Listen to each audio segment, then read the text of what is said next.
In this tutorial, I'll show you how to transfer Google Photos to another account. Firstly, go to Google Storage page and make sure your destination account has enough space.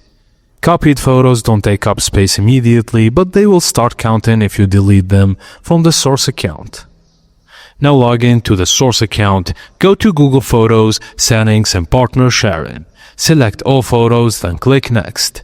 Enter the email of your destination account, then click Send. Now open the email in your destination account and accept the invitation.